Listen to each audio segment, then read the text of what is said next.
안녕하세요, 여러분. 8월 둘째 주 세계경제 요약 시작해 보겠습니다. 이번 주에는 미국, 중국 지표들이 많이 나왔어요. 그런데 이 지표들이 우리가 어느 정도는 예상했던 범위 안에 들어있어서 좀 예상하지 않았던 뉴스부터 보겠습니다. 수요일 8월 9일에 바이든 대통령이 중국 투자를 제한하는 내용의 행정명령을 발표했어요. 내용을 보면 첨단 반도체 그리고 양자 컴퓨터를 개발하는 중국 기업들에 대한 투자는 금지한다 이겁니다. 그리고 누가 투자할 때 금지하냐? 사모펀드, 벤처캐피탈, 조인트 벤처 투자를 특정했습니다. 이 행정명령은 당장 시행은 아니고요. 내년부터 시행에 들어갑니다. 국가안보 차원에서 내리는 거다. 이걸 분명히 했는데요. 중국 군대가 이런 첨단 기술을 활용할 가능성을 미리 차단하기 위해서다. 이렇게 얘기를 했습니다. 여기에 더해서 중국 AI와 기타 반도체에 직접 투자하는 미국인은 미국 정부에 고지를 해야 된다. 알리지 않고 투자하면 문제로 삼겠다. 이런 거죠. 제가 이 행정명령을 다운로드 했는데 길이가 한 7페이지 정도 돼요. 제목부터 Countries of Concern, 문제 국가들이라는 용어가 들어가는데 이 내용에는 이 국가들이 어떤 나라인지가 안 나와요. 그리고 맨 마지막에 3개 나라를 적시합니다. 중화인민공화국, 홍콩, 마카오. 이 3개 나라에 대한 미국의 투자를 이 행정명령으로 제한한다. 그런데 이 행정명령보다 훨씬 더 긴 게 같이 따라온 재무부의 규칙 제안서예요. 46페이지나 되더라고요. 재무부가 이렇게 규칙을 제안하는데 관련 기업과 개인은 45일 내에 서면으로 피드백을 달라. 그러면 규칙을 결정하는데 참고하겠다. 이겁니다. 그래서 피드백 받고 규칙 결정하고 또 피드백을 받겠죠. 이러고 나서 내년에 시행에 들어간다. 이 얘기가 되는 거죠. 그런데 이 내용에 대해서 좀 모호하다. 그리고 생각보다 강도가 높지 않은데 이런 얘기가 많이 나왔습니다. 이 투자 제한의 전후 사정을 잠깐 살펴보면 작년 여름에 미국에서 가장 큰 벤처 캐피탈리스트 세콰이어가 중국 유망 기업에 대해서 85억 달러 투자를 결정했다. 이런 발표를 했어요. 이 얘기를 듣고 미국 정부가 놀란 거죠. 그래서 우리 얘기 좀 해보자. 이거는 너희끼리 결정할 문제가 아니다. 이렇게 된 거죠. 그리고 얼마 안 있다가 아시다시피 10월에 첨단 반도체에 대한 수출 금지령을 내렸습니다.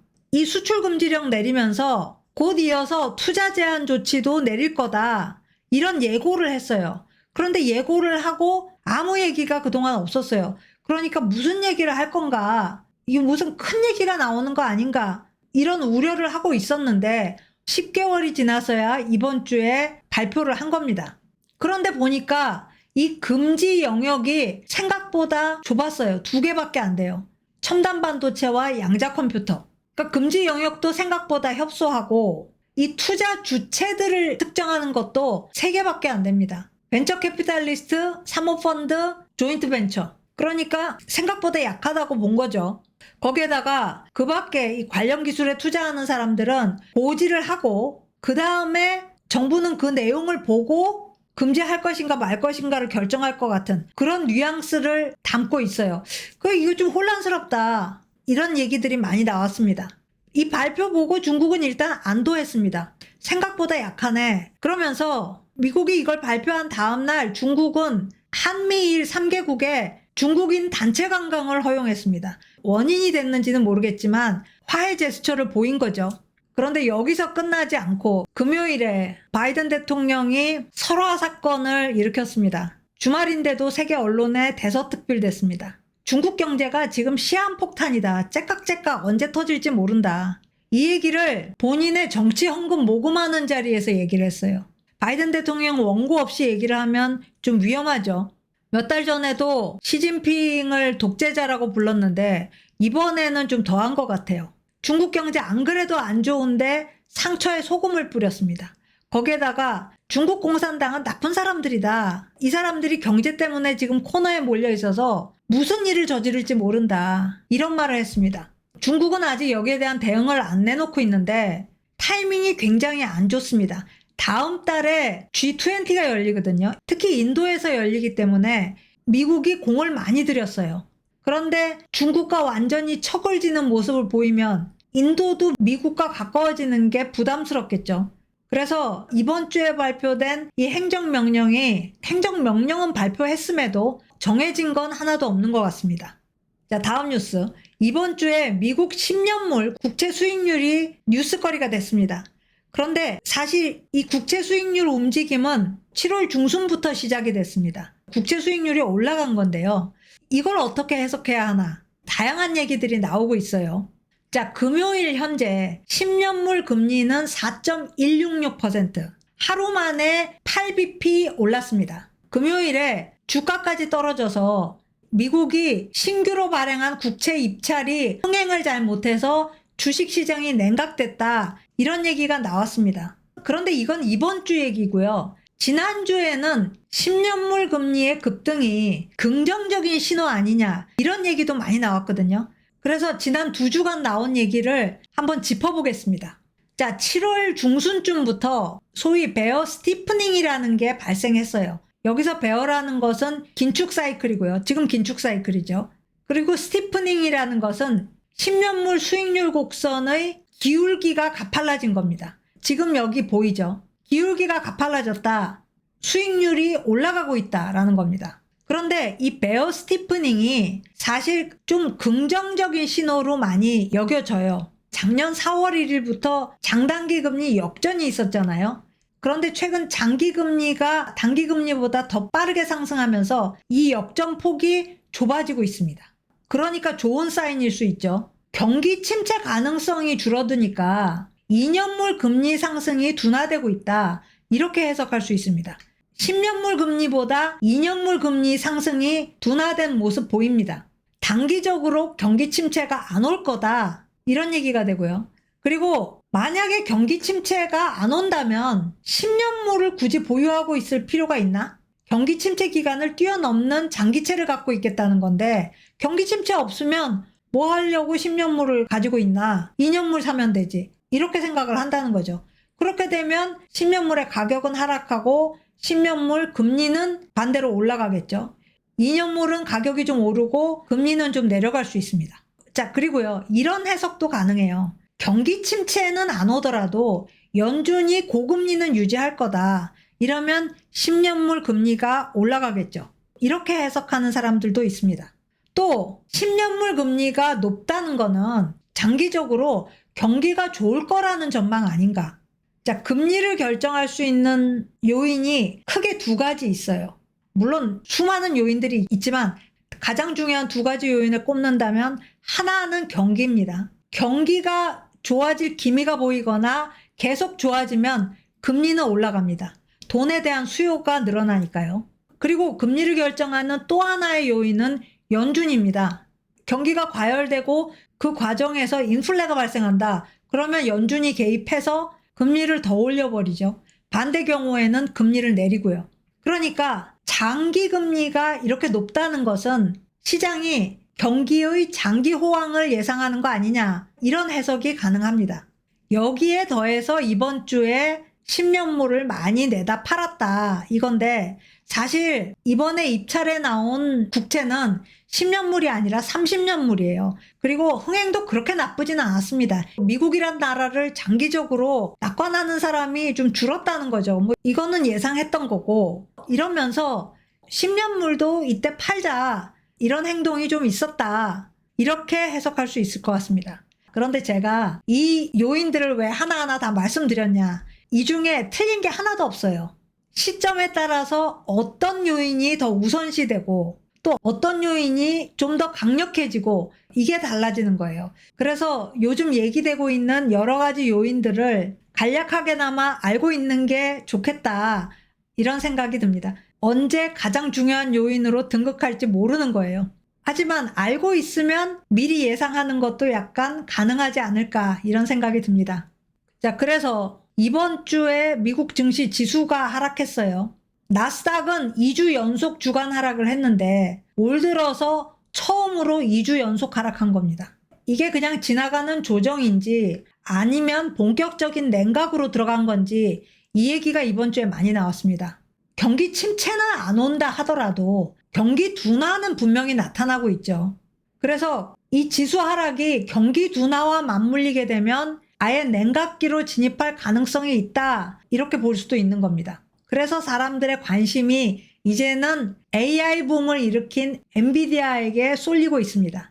지금 2분기 실적 시즌 거의 끝물인데 엔비디아는 아직 발표를 안 했어요. 다음 주에도 발표를 안 합니다. 그 다음 주 8월 23일인가 발표하는 걸로 알고 있는데 이 엔비디아의 실적이 굉장히 중요하고요. 또 그보다 더 중요한 게 엔비디아가 보는 전망입니다. 이 전망이 왜 중요하냐? 엔비디아가 지난 5월에 1분기 실적 발표를 했어요. 그런데 매출이 70억 달러 나왔습니다. 작년 4분기 그 전분기에 비해서 10% 이상 줄었어요. 하지만 시장의 기대는 상회했습니다. 반도체 경기 안 좋은 거 감안해서 좋은 실적 나온 건데 이때 엔비디아가 2분기 전망을 110억 달러로 내놨어요. 그뿐 아닙니다. 앞으로 계속 더 좋아질 거다. 이렇게 전망을 하면서 엔비디아 주가가 급등을 했죠. 올 들어서 3배 올랐습니다. 현재 엔비디아 주가 수익 비율 PE 레이시오가 220이에요. 모든 기업 중에 최고고요. 역사적으로 보면 사상 두 번째로 높습니다. 제일 높았던 기업이 어디냐?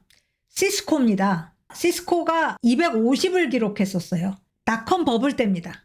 자, 차트를 보면 이 밝은 파란색이 시스코인데요.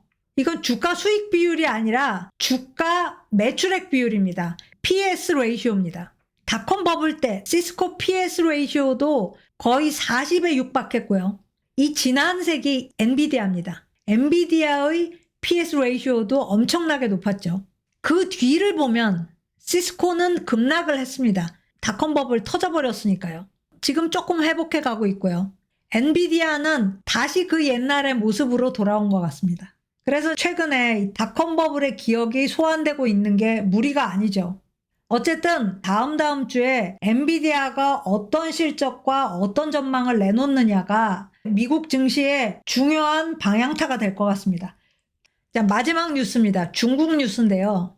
중국 지표도 이번 주에 많이 발표가 됐습니다. 이번 주에 중국의 7월 CPI 나왔는데 전년 동월 대비 마이너스 0.3% 나왔고요. 예상은 더 안 좋았기 때문에 그래도 당장은 선방했다. 이렇게 볼 수 있는데 생산자 물가 지수도 이번 주에 나왔어요. 10개월 연속 하락 기록했고요. 7월 PPI는 전년 동월 대비 4.4% 하락한 것으로 나왔습니다. 이 생산자 물가 지수는 소비자 물가 지수를 몇 개월 선행하는데 따라서 소비자 물가 지수 앞으로도 당분간 계속 나쁠 거다. 이런 예상이 가능하죠. 여기다가 7월 수출액도 나왔는데 14.5% 하락했고요. 수입은 12.4% 하락했습니다. 이게 더 놀라운 뉴스였습니다. 시장은 이거보다 하락폭이 훨씬 더 작을 것으로 예상했는데 놀라울 정도로 큰 하락폭이었습니다. 또 은행 대출이 2009년 이래 가장 작은 액수를 보였어요. 그만큼 소비도 안 하고 투자도 안 하고 있다. 이런 얘기죠. 자, 7월에 중국 당국이 어떻게 해서든지 경기 부양하겠다라고 약속을 하면서 주가가 올랐는데 최근에 이런 지표들 나오면서 이 상승분의 반 이상을 잡아먹었습니다. 자, 중국 디플레이션은 어떤 의미일까? 증시에 영향을 주는 것은 말할 것도 없습니다. 2020년 코로나 때 디플레이 일어나고 증시가 이렇게 폭락을 했죠. 따라서 중국 증시가 그냥 놔둬도 회복될까? 좀 어려울 것 같다. 이렇게 보이고요.